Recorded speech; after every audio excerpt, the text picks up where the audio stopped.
குருங்கிறது யாருன்னா இந்த முருகனை குருன்னு சொல்லலாமா, குருமார்களை குருன்னு சொல்லலாமா. இந்த குருவுக்கு கந்தசஷ்டி கவச்சத்தில் என்ன சொல்லப்பட்டிருக்கு?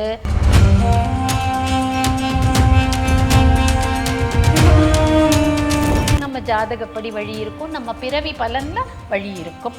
இதெல்லாம் ஒருவேளை குறைவாக இருக்கும்போது இந்த இடத்துக்கு போகும்போது நமக்குள்ள அந்த பேலன்ஸ் வந்து நாம் அந்த திருமணம் என்னும் உறவுக்குள் நுழையும்.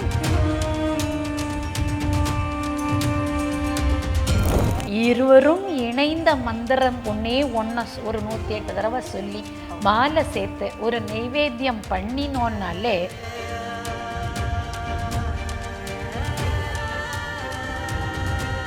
வல்லாண்டு வல்லாண்டு வல்லாயிரத்தாண்டுன்னு எதுக்கு இவ பெருமாளுக்கு பாடுறான்னா, எல்லாரும் சேர்ந்து அதை பண்ணும்போது பங்குனி உத்திரம் ஒரு நாள் மட்டும் அந்த மறைவிலிருந்து விலகி சிவனுடைய இடது பாதம் தெரியும். எனக்கு வீடு கட்டணும், என் வீடு பாதியில் நின்று போச்சு, என்ன பண்ணுறதுன்னு தெரியல, கட்டி முடிக்க முடியாமல் நின்ன வீடுகள், இந்த மாதிரி இந்த வீடு கட்டுறது சம்பந்தமான பிரார்த்தனைகளை வைக்கிறதுக்கு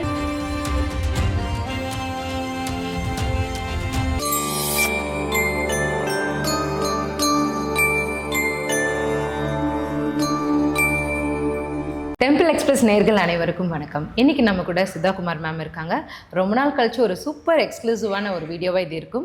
வெல்கம் பண்ணிடலாம். வணக்கம் மேம். வணக்கம். டெம்பிள் எக்ஸ்பிரஸ் நேயர்கள் அனைவருக்கும் வணக்கம். உங்களுக்கும் வணக்கம். Thank you so much ma'am. எப்படி இருக்கீங்க? ரொம்ப நல்லா இருக்கும். நீங்களா எப்படி இருக்கீங்க?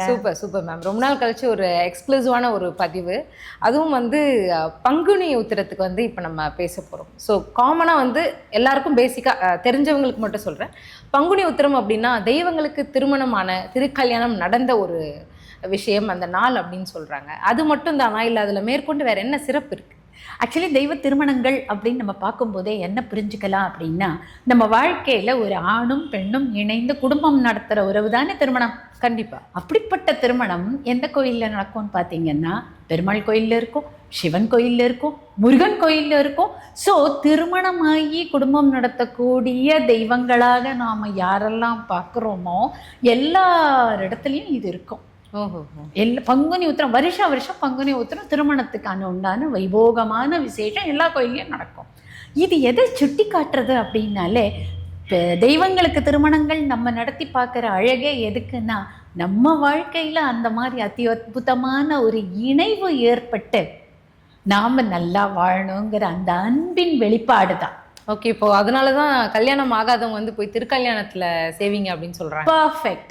சேவிக்கலாம், செஞ்சு வைக்கலாம். அந்த நாளில் நம்ம போய் அந்த இடத்துல இருந்தாலே நம்ம மனமானது ஆணும் பெண்ணும் நம்ம எல்லாருக்குள்ளேயும் ஆண் நாடி பெண் நாடின்னு சொல்லக்கூடிய சூர்யா நாடி சந்திர நாடி இயங்கிறது. இது ரெண்டும் இணையும் போது தான் திருமணம்ங்கிற பந்தத்தில் இணையக்கூடிய வாய்ப்பானது ஒரு மனிதனுக்கு ஏற்படும். இதெல்லாம் நம்ம குரு பார்வைன்னு சொல்றோம். குருங்கிறது யாருன்னா இந்த முருகனை குருன்னு சொல்லலாமா, குருமார்களை குருன்னு சொல்லலாமா. இந்த குருவுக்கு கந்தசஷ்டி கவச்சத்துல என்ன சொல்லப்பட்டிருக்கு? குண்டலியாம் சிவகுகன் தினம் வருகன்னு சொல்லியிருக்கு. அப்படின்னா சுழுமுனையை ஏற்றி அதன் மூலமாக நமக்குள் செயல்படக்கூடிய ஒரு தெய்வம் அப்படின்னு சொல்றோம். அப்ப சுழுமுனை எப்ப இயங்கும்? இடா நாடி என்னும் பெண்ணாடியும் பிங்களா நாடி என்னும் ஆண் நாடி சந்திர நாடி சூரிய நாடி இரண்டும் பேலன்ஸ்டாக இருக்கும் போதுதான் இவர்களுடைய நம்ம மனிதர்களுடைய ஆண்தன்மை பெண்தன்மை இரண்டும் சீராக இயங்கும் போதுதான் நம்ம கல்யாணம் என்னும் உறவுக்கு தயாராகிறோம். அந்த சமநிலை வேணும். ஓகே, நான் ஆணா இருந்தா பெண்ணை ஈர்க்கறதுக்கும் பெண்ணா இருந்தால் ஆணை ஈர்க்கறதுக்கும் எனக்கு ஒரு தகுதி வர வேண்டாமா? அந்த தகுதியை ஏற்படுத்திக்கிறதுக்கு நம்ம ஜாதகப்படி வழி இருக்கும், நம்ம பிறவி பலன்ல வழி இருக்கும். இதெல்லாம் ஒருவேளை குறைவா இருக்கும் போது இந்த இடத்துக்கு போகும்போது நமக்குள்ள அந்த பேலன்ஸ் வந்து நாம் அந்த திருமணம் என்னும் உறவுக்குள் நுழையும் எலிஜிபிலிட்டியை பெறோங்கிறத பாயிண்ட். Okay okay, super. சயின்டிஃபிக்காவும் இதை பார்க்கலாம், யோகிக்காவும் இதை பார்க்கலாம், சாதாரண ப்ராக்டிக்கலாகவும் இதை பார்க்கலாம். இதுதான் நம்மளுடைய பேசிக் கல்ச்சரோட பெருமை, தாத்பரியமே இதுதான். வரம். ஓகே, இந்த கல்யாணத்தை போய் அட்டன் பண்ணிட்டு வந்து அடுத்த வருஷம் இந்த கல்யாணம் ஆகி அதே பேரோட போய் சேவிச்சவங்கள்லாம் நம்ம பார்க்குறோம். அப்பா நிறைய பேர் இருக்காங்க. ஆமா, உண்மை. வீட்டுல நீங்க இருந்த இடத்துல நீங்க கோவிலுக்கு போக முடியலன்னா இப்போ லைவ் நிறைய வருது.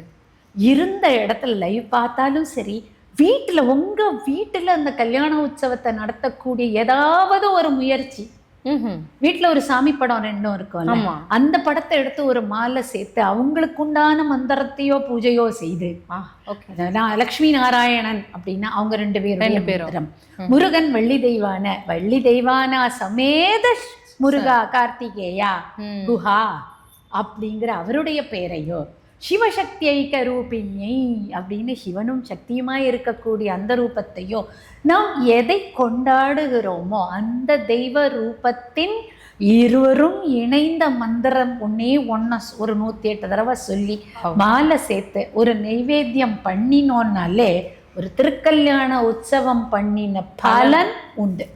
வீட்டுல இருந்து அப்ப திருக்கல்யாணம் தெய்வத்துக்கு பண்ணலாம். இன்னைக்கு அதான் அந்த நேரம், அந்த நாள் நீங்க வீட்டுல இருந்து தெய்வத்துக்கு பண்ணாலும் அண்டத்துல உண்டதுதான் பிண்டத்துல இருக்கு. அண்டம் சிறுத்து பிண்டமானேன், பிண்டம் விருந்து அண்டமாக விரும்புகிறேன். இதுதான் நிஜம். இந்த நிஜத்தை நீங்க இருந்த இடத்துலயும் கொண்டாடலாம்.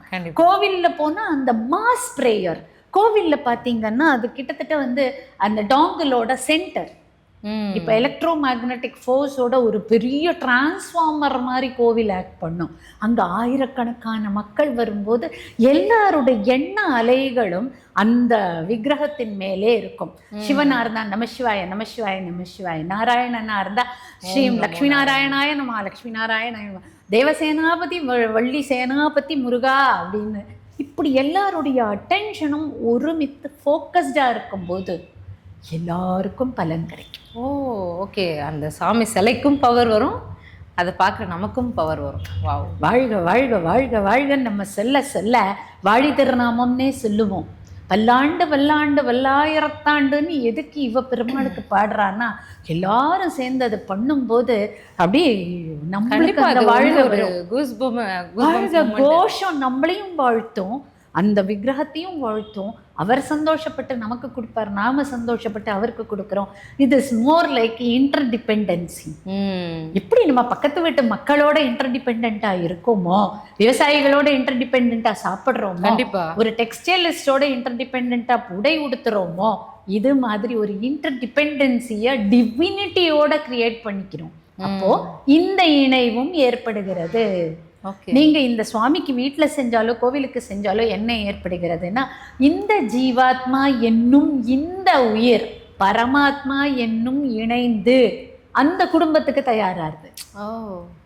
சூப்பர். ஸோ இந்த பங்குனி உத்தரத்தன்னைக்கு அவ்வளவு விசேஷம்.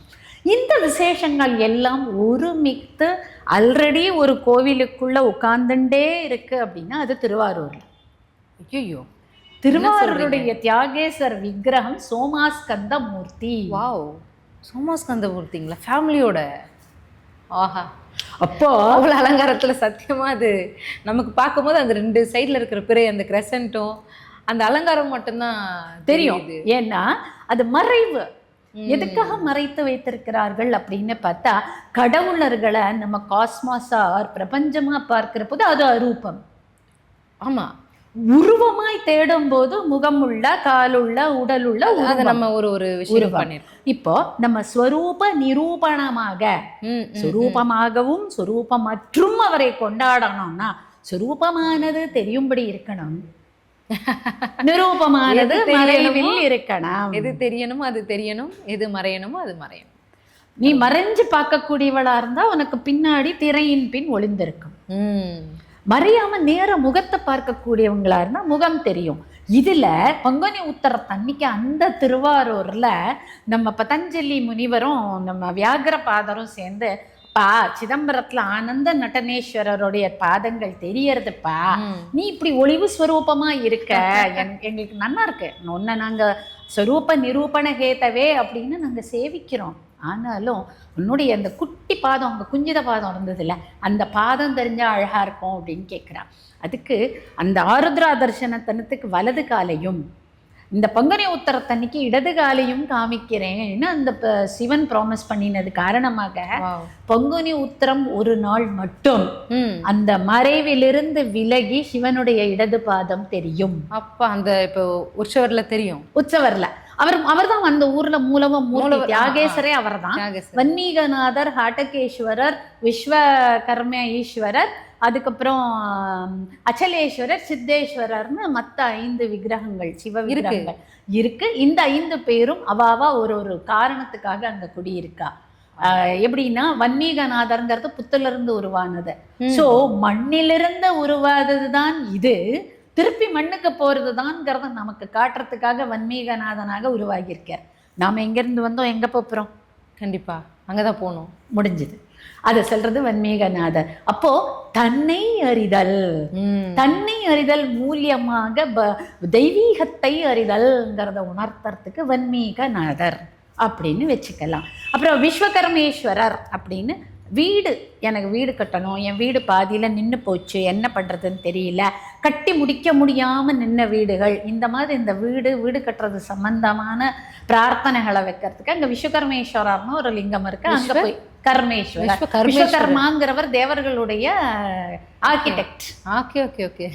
அந்த ஆர்கிடெக்ட் அங்கே வந்து உட்கார்ந்துருக்கார்.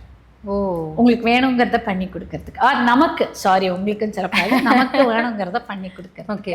அடுத்தது பார்த்தீங்கன்னா அச்சலேஸ்வரர். அச்சலம்னா சஞ்சலமற்ற. ஒரு மாதிரி மனசஞ்சலம், டிப்ரெஷன், மனசுல ஏதோ எனக்கு உள்ளுக்குள்ள ஒரு பொறுமையின்மை, ஒத்துக்க முடியலை, பல நேரங்கள்ல அந்த மாதிரியான ஒரு தவிப்பு வரும். இப்பவே பாருங்களேன், எங்க இந்த போறனால நம்ம என்ன பாதிச்சிருவோமோ எல்லாருக்குமே மனசஞ்சலம் எல்லாருக்குமே இருக்கு. இப்ப அந்த அச்சலேஸ்வரர் கிட்ட போய் எங்க எல்லாருக்கும் அமைதியை கூடன்னு கேட்டோம்னா கிடைக்கும். ஹாட்டகேஸ்வரர் அப்படின்னு அங்க வந்து அரூபம், அங்க யந்திரம் தான் ரூபம், அங்க லிங்கமும் கிடையாது, உருப்பமும் கிடையாது. அங்க வந்து யந்திரம். அந்த யந்திரம் யாருக்குன்னா ரூபமாகவோ யந்திர ரூபமாகவோ மந்திர ரூபமாகவோ வர்ஷிப் பண்றவாளுக்கு ஈஸியா ஆக்கிரமிச்சு தேவையானவைகளை கொடுத்துரும். எல்லாரும் ஒரே மாதிரி பக்தி ஸ்வரூபமா ரூபத்தை தான் வேண்டுவான்னு தெரியாது இல்லையா, ரூபத்தையும் பிடிச்சவா இருக்கா இல்லையா, கண்டிப்பா அவளுக்காக அங்க ஹாட்டகேஸ்வரர்னு உட்கார்ந்துருக்கார். சித்தேஸ்வரர் அப்படின்னு ஒரு சன்னதி, சித்திகளை தரக்கூடியவர். சித்திகள்னா அஷ்டமா சித்திகள்னு நம்ம மனசுல நினைச்சுக்கிறோம், ரைட். அஷ்டமா சித்திகளை நோக்கி போறவாளுக்கு அனிமா லகிமா மகிமா இந்த சித்திகள் கிடைக்கும். நம்மளுடைய காரிய சித்தியும் வருது இல்லையா, நான் எந்த காரியத்தை நினைச்சு போய் அவர்கிட்ட கேட்கிறேனோ அதுக்குண்டான பலன் அப்படியாகட்டும். ததாஸ்து சுவாமி அங்க உட்கார்ந்துருக்கார். ஸோ இந்த திருவாரூர் கோவிலே ரகசியம். அதுல நான் 5 ரகசியத்தை துளியோண்டு சொல்லியிருக்கேன். வாவ். அப்படிப்பட்ட அந்த திருவாரூர் பங்குனி உத்தரத்தன்னைக்கே இதுல அஜபா நடனம்னு ஒரு நடனம் அவர் ஆடுவார். திருவாரூரார் தியாகேஸ்வரோட விசேஷமே இவர் சிதம்பரத்துல ஆனந்த நடனம், இங்க அஜப்பா நடனம். அஜப்பா அப்படின்னா என்ன அர்த்தம்னா ஜபமற்ற ஜபம். அது எப்படி ஜபம் இல்லாம ஜபம் பண்ண முடியும் அப்படின்னா பியூட்டிஃபுல் வெர்ஷன். ஆதி காலத்திலேருந்து நமக்கு இருக்கக்கூடியது, நம்ம பிறந்தண்ணிலேருந்து போற வரைக்கும் இருக்கக்கூடியது மூச்சின் சத்தம். இதான் அஜப்பம். அது இன்னைக்கும் ஃபீல் ஆகுதுன்னு சொல்றாங்களோ, எப்படி மேம் அது உண்மை? நமக்கே ஃபீல் ஆகுமே. நம்ம அங்க போய் ஃபீல் பண்றது வந்து எப்படின்னா, நமக்கு தெரியாத விஷயங்களை அங்க போய் தெரிஞ்சுக்கிறோம். நம்ம தெரிஞ்சுட்டோம்னா இங்க இருந்து போற போதே தெரிஞ்சுட்டு போவோம், அது இன்னும் வைப்ரண்டா இருக்கும். என்ன தெரிஞ்சுக்கணும் அப்படின்னா, இது ரொம்ப ஈஸியான கதை. என்னன்னா, அவர் வந்து இவருடைய இருதயத்தில் குடியிருந்தவராம். நாராயணன் வந்து யோக நித்ரா படுத்துட்டு இருக்காரு இல்லையா, அப்ப அவரோட இதயத்துல உயிரோட்டமா இருக்கக்கூடிய லப் டப் சப்தம் இருக்கும் இல்லையா. இந்த லப் டப்புங்கிறது நம்ம சொல்றோமா, அதனுடைய ஒரிஜினல் சப்தம் சோஹம் சோஹம் சோஹம், அவ்வளவுதான். நானே அது அதுவே நான், நானே அது அதுவே நான், சகா அகம் சகா அகம் சகா அகம், நான் அது இதான் அர்த்தம். இந்த சோஹம் சவுண்ட எப்படி வந்து இந்த நாராயணனோட ஹிருதயத்துல கேட்டதோ அந்த சப்தத்தோட இறங்கி இருக்காராம் அங்க திருவாரூர்ல தியாகேசன். அப்படின்னா அவருடைய நடனமானது அந்த மாதிரி பேட்டர்ன்ல இருக்கும். இந்த பேட்டர்ன் எப்படி இருக்கும்னா, நமக்கெல்லாம் தெரிஞ்சபடி சொல்றேன், இசிஜி. வாவ். நம்மளோட ஹார்ட் பீட் எப்படி எடுக்கிறோம், எக்கோ கார்டியோகிராம்ங்கிற இசிஜில பார்த்தா எப்படி இருக்கு, ஏறி இறங்கி அது மாதிரி தானே தப்பா இருக்குன்னு சொல்றோம்ல. அது மாதிரி சோஹம்ங்கிற பொசிஷன்ல தான் இந்த நடனமே இருக்கும். மேலும் கீழும் சைட்லையும் இப்படி இப்படி இப்படி இப்படி போயிட்டு வர்றார். நீங்கள் அவரோட மூமெண்ட்டை பார்த்தீங்கன்னா இசிஜியோட மூமெண்ட் தெரியும். ஓகே, அதுதான் அஜப்பா நடனம். அதான் அஜப்பா நடனம். எது ஒன்று உனக்குள் நீ அறியாமலே உயிரோட்டமாக ஓடிக்கொண்டிருக்கிறதோ உள்ளும் வெளியும், மூச்சு. அப்போ உங்களுடைய எவ்ரி ஹியூமன் பீயிங்குடைய மூச்சு காற்றின் சப்தமே அஜப்பா. அந்த சப்தத்தை உன் கண்ணு முன்னாடி இசிஜி எடுத்து காட்டும் போது தான் என் ஹார்ட் ஒழுங்காக வேலை செய்யறதான்னு தெரியாது. இந்த காலத்தில் நமக்கு இசிஜி, அந்த காலத்தில் திருவாரூர் தியாகேஷர். வாவ். இப்போ அஜப்பா நடனத்தை பார்க்கும்போது என்ன பெனிஃபிட் இருக்கும்? சும்மா இப்போ இவ்வளோ சொல்கிறோம், ஹார்ட் பீட் வந்து நம்மளோடது அதோட சிங்க் ஆகும். ஓகே. சிங்க் ஆக நம்மளுடைய மனிதர்களின் 7 படி தாண்டி முழுமையை அடைந்து தெய்வீகத்தை உணரும்படியான ஒரு நிலை உண்டாகும். ஒரு தடவை நம்ம டேஸ்ட் பண்ணிட்டோம்னு வச்சுக்கோங்களேன் ஒரு விஷயத்த, அதை நம்ம விட மாட்டோம்.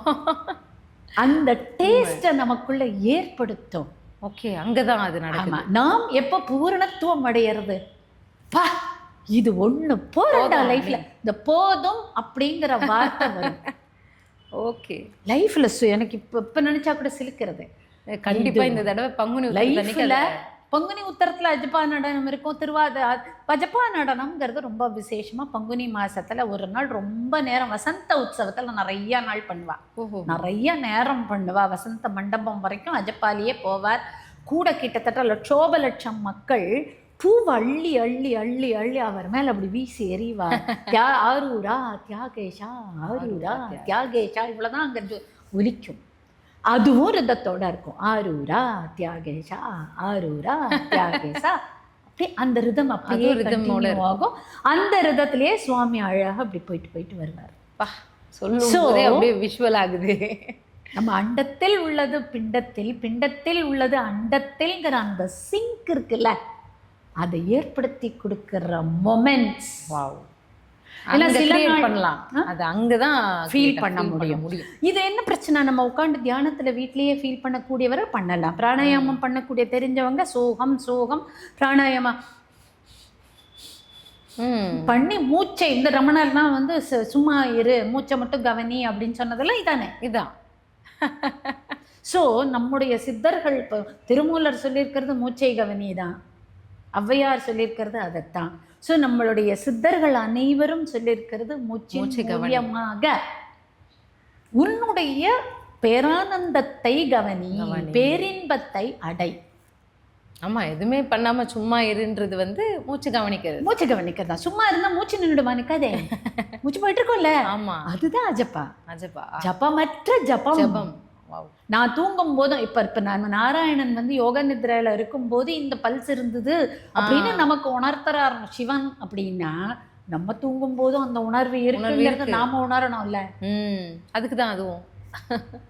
ஸோ இந்த ஆன்ம பலத்தினுடைய வெற்றியை அடைவது, அதுக்கு ஒரு படியாக நிச்சயமாக ஆரூராருடைய அஜப்பா நடனம் அமையும். ஸோ அதை போய் நம்ம பார்த்துட்டு வரலாம். இந்த பங்குனி உத்தரத்தில் அந்த பங்குனி உத்தரத்தன்னைக்கு அந்த சோமாஸ்கந்தர் சேவையில் இன்னொரு விசேஷம் இருக்கும். கீழே முருகன் குட்டியாக உட்காந்துருப்பார் அழகா. இந்த பக்கம் அம்பாள், இந்த பக்கம் சிவனுடைய இடது கால் மட்டும் தெரியும். அந்த காலுக்குள்ளுக்குள்ளே இங்கே குட்டியாக முருகன் உட்காந்துருப்பார். முருகனுக்கு பின்னாடி ஒரு பாம்பு கொடை பிடிச்சிட்டு இருக்கும். குண்டலியாம் சிவகுகந்தினம் வருக. ஆக யோகத்தை அனுஷ்டிக்கும் மக்களுக்கு குண்டலினி யோகமாக அமைந்து அவர்களுக்கு பேரின்பத்தை தருவான். இப்படி இருந்தா இவங்களுக்கும் ஒரு பேரின்பம், எதுவுமே வேணான்னு சொல்லி யோகத்திலே இருந்தா அவங்களுக்கும் ஒரு பேரின்பம். வெறும் சும்மா இருக்கிறவங்களுக்கும் அந்த தெய்வீகத்தை உணர முடியும், சாதாரண மக்களுக்கும் தெய்வீகத்தை உணர முடியும். மந்திரம் தந்திரம் ஜபம் என்று செய்யப்படக்கூடிய உபாசகர்களுக்கும் அது வந்து அப்படியே காண கிடைக்காத காட்சி. ஏன்னா சொரூப நிரூபணமாக ரெண்டையும் பார்க்குறோம். அந்த பக்கம் சொரூபம், இந்த பக்கம் நிரூபணமான மறைவு, அது ரெண்டையும் பார்க்கும்போது அந்த உபாசகர்களுக்கு ஒரு வரப்பிரசாதம். ஸோ சாதாரணமாக அந்த சுவாமி தரிசனம்னு பக்தியோட போகிறவாள் ஆரம்பிச்சு எப்பேற்பட்ட யோகத்தில் பக்தி யோகம், ஞான யோகம், சாங்கிய யோகம், தியான யோகம்னு எப்பேற்பட்ட யோகிகளாக இருந்தாலும் அந்த இடத்தில் தன்னிலையை புரிந்து கொண்டு, தன்னிலை தன்னை புரிந்து கொண்டு ஃபர்ஸ்ட் செல்ஃப் அனலைசேஷன், பூரணத்துவம். அதை புரிஞ்சதுக்கு அப்புறம் மகா பூரணத்துவத்தை எப்படி சென்றடைவதுங்கிற கேள்வியோட அங்கதான் ஆன்சர் இருக்கு. அங்க நின்னோன்னா அந்த கேள்விக்கு எல்லாருக்கும் பதில் கிடைக்கும். வாவ். என்னுடைய வாழ்க்கையில ஏதோ கிடைக்கல, அந்த பூரணத்துவம் கிடைக்கும். எனக்கு படிப்பு மேல வரணும், கிடைக்கும். கேஸ்ல வின் பண்ணணும், கிடைக்கும். குழந்தை பிறக்கணும், கிடைக்கும். ஏன்னா அங்க குரு குமரன் உட்கார்ந்துருக்காங்க.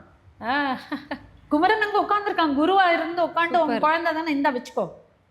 சஷ்டியில நம்ம என்ன சொல்றோம், சஷ்டி விரதம் இருக்கிறவங்களுக்கு குழந்தை பிறக்கும்னு சொல்றோம். சிவசக்தி ஐக்கியம், கல்யாணம் ஆகாதவங்களுக்கு கல்யாணம் ஆகும். ஸோ இப்படிப்பட்ட சாதாரணமான ஒரு பிரார்த்தனையில ஆரம்பிச்சு சித்தர் நிலையை அடையிற வரைக்கும், அதனாலதான் பதஞ்சலியும் வியாகரபாதரும் இன்னும் அவரை பிடிச்சு தொங்கின்னு இருக்கா. இன்னமும் இந்த அஜப்பாவை பார்த்துட்டு ஆனந்த நடனத்துக்கு போவாளாம், ஆனந்த நடனத்தை பார்த்துட்டு அஜப்பாக்கு ஓடி வருவாளாம். அப்பா. சிதம்பரத்துக்கும் திருவாரூருக்கும் ஓடி ஓடி பதஞ்சலி முனிவரும் வியாகரபாதரும் இன்னைக்கும் போயிட்டு இருக்காளாம். அதனாலதான் நாங்க பிறந்தால் முக்தின்னு சொல்றாங்க. அப்படிப்பட்ட ஒரு இடத்துல யார் போய் நின்னாலும் அவர்களுடைய பிரார்த்தனைக்கு பலன் கிடைக்கக்கூடிய ஒரு இடத்த இந்த தடவை பங்குனி உத்தரத்துல பண்ணலாம் அப்படின்னு ஒரு சின்ன சீக்கிரட்டை ரிவீல் பண்ணியிருக்கேன். திருவாரூர் கோவிலை பத்தி பேசணும்னா 2 நாள் 3 நாள் பேசலாம். கமலாம்பிகா பத்தி பேசலாம். சித்தர்கள் சன்னதி இருக்கு. அங்க ஈடா பிங்களா நாடிய பேலன்ஸ் பண்ணக்கூடிய சுழுமுனையில ஓட்டக்கூடிய ஒரு இடம். போய் நின்னாலே சுழுமுனையில ஓடும். நிறைய அந்த பதிவுகள் கண்டிப்பா ஒரு நாள் தரலாம். நிறைய இருக்கு. இன்னைக்கு பங்குனி உத்திர விசேஷம், அஜப்பா நடனம். அதில் அங்கே குடியின் இருக்கக்கூடிய தியாகேஷர் எப்படி பரிபூரண நாதனாக நமக்கு வரமளிக்கிறார், இது வரைக்கும் தெரிஞ்சுப்போம். கட்டாயம் நேயர்களுக்கு இது நல்ல பலனாக இருக்கும். அந்த தியாகேசனுடைய வர்ணனையை கொடுத்துருக்கேன். திருவாரூர் போக முடியாதவங்க வீட்டில் அந்த தியாகேசனை தன்னுடைய மனதளவில் வர்ணித்து அவருக்கு அவங்கவுங்களுக்கு தெரிஞ்ச ஸ்லோகத்தையோ மந்திரத்தையோ சொல்லி ஒரு நைவேத்தியமாக அவருக்கு ஏதாவது மனசளவில் படைச்சோ இல்லை ஒரு பாயசம் செஞ்சோ வீட்டில் இருக்கிற எல்லாருக்கும் கொடுத்தால் நிச்சயமாக அடுத்த ஒரு வருஷத்தில் அவங்களுக்கு வளம் பெருகும். மேம், இப்போது மந்திரம் உங்ககிட்ட கேட்காம விட்டுட்ட தப்பாயிடும். திருக்கல்யாணம் அன்னைக்கு அந்த பங்குனி உத்திரத்தன்னைக்கு வீட்டில் இருந்தபடியே இல்லைன்னா ஆஃபீஸில் இருந்தபடியே இப்போ மிஸ் பண்ணிவிடுவோம். அன்னைக்கு நம்ம அந்த பலனை ஓரளவுக்காச்சும் இந்த ஒரு ஜபத்தை பண்ணனாலே கரெக்டாக இருக்கும். உள்ளுக்குள்ளே இப்போ ஒரு சிஸ்டம் ஒர்க்கே பண்ணிவிட்டு இந்த மந்திரத்தை சொல்லிகிட்டே இருக்கலாம்ல, அந்த மாதிரி ஏதாச்சும் இருக்குங்களா? சிஸ்டம் ஒர்க் பண்ணிட்டு பண்ணுறதை விட கொஞ்ச நாள் மூச்சு அப்சர்வ் பண்ணிங்க. நான் சொல்லியிருக்கேன் சோஹம்னு. ஸோ கண்ணை மூடிட்டு உட்காந்துருங்க. சோஹம்ங்கிற அந்த மூச்சு ஒரு 2 நிமிஷம் அப்சர்வ் பண்ணுங்க. அந்த மூச்சானது சீரான ஒரு ரிதம் தான் இங்கே அஜப்பா நடனத்துக்கே உங்களுக்கு தாளக்கட்டு தான் தேவை. அந்த தாளக்கட்டு உங்க மூச்சா இருக்கணும். உங்க மூச்சுக்கு உங்களுடைய இதயம் டான்ஸ் ஆடணும். அந்த ஸ்திதிக்கு மூச்சை கொண்டு போயிடுங்கோ. அந்த ஸ்திதியில சிவசக்தி ஐக்கிய ரூபிணியை நமஹா அப்படின்னு சிவபக்தர்கள் சொல்லலாம். ஓம் லக்ஷ்மி நாராயணியை நமஹான்னு விஷ்ணு பக்தர்கள் சொல்லலாம். வள்ளி தேவசேனாபத்தியை நமஹா அப்படின்னு முருகனை பத்தி சொல்லலாம். சித்தி புத்தி விநாயகாய நமஹா அப்படின்னு விநாயகர் பக்தர்கள் சொல்லலாம். இப்படி அவரவர்கள் மனைவியுடன் இணைந்த ஒரு மந்திரத்தை பெயரை மந்திரமாக எடுத்துக்கொண்டு ஒரு 108 தடவை 18 தடவை மூச்சு கவனம் இருக்கட்டும். மூச்சில் இருக்கிற தாளம் ரொம்ப இம்பார்ட்டண்ட். தாளம் நம்மளுடைய மூச்சு. அதைத்தான் தியாகேசர் நமக்கு உணர்த்துகிறார். கண்டிப்பா ஆனந்த நடனத்துக்கு தாளமே வேற சிதம்பரத்துல. இவருக்கு தாளம் மூச்சு. ஈசிஜியை மனசுல வச்சுக்கோங்க. ஏத்தி இறக்கி கரெக்டா இருக்கட்டும். இந்த மூச்சோட நீங்க எந்த ஒரு மந்திரத்தையும் கணவன் மனைவியாக சிவசக்தி ஐக்கிய ரூபிணியை, லக்ஷ்மி நாராயணியை, வள்ளி தேவசேனா பதையே, சித்தி புத்தி விநாயகாய, இப்படி யாரை நீங்கள் மனசு நிறைஞ்சு உங்களுக்கு க்ளோஸ் டு ஹார்ட் இருக்கோ அந்த ஜபத்தை பண்ணுங்க. கட்டாயமாக இந்த பங்குனி உத்தர தண்ணிக்கு கடவுளர்களுக்கு திருமணம் செய்து வைத்த புண்ணியம் நமக்கு கிடைக்கும், சேரும். ஏதோ ஒரு ஸ்வீட் வாங்கி வச்சு கூட ஒரு ரைசன்ஸ் பாதாம் அது மாதிரி நைவேத்தியம் பண்ணிட்டு அந்த மந்திர ஜபம் முடிஞ்ச உடனே நீங்களும் சாப்பிட்டுட்டு அந்த சார்ஜ் பண்ணி கூட இருக்கிறவங்களுக்கெல்லாம் கொடுங்க. நம்ம என்றைக்குமே நம்ம கூட இருக்கிறவங்களோட சேர்ந்து வாழறது தான் நம்மளுக்கு பிடிச்ச விஷயம். ஆஃபீஸில் ஒர்க் பண்ணுறவங்களுக்கெல்லாம் சேர்த்து கொடுத்தீங்கன்னா எல்லாருக்கும் அந்த புண்ணியம் போய் சேரும். கொடுத்த புண்ணியமும் நமக்கு வந்து சேரும். சூப்பர் மேம், ரொம்ப அருமை. இந்த பங்குனி உத்திரத்தை அன்னைக்கு இந்த ஒரு விஷயத்த எல்லாருக்கும் காதில் அந்த ரிதம் ஒலிக்கும் அப்படின்னு நினைக்கிறேன். ரொம்ப ரொம்ப நன்றி மேம். நன்றி. கட்டாயம் பண்ணிட்டு எப்படி இருந்ததுன்னு கமெண்ட்ஸில் போடுங்க. கண்டிப்பாக மேம். தேங்க்யூ.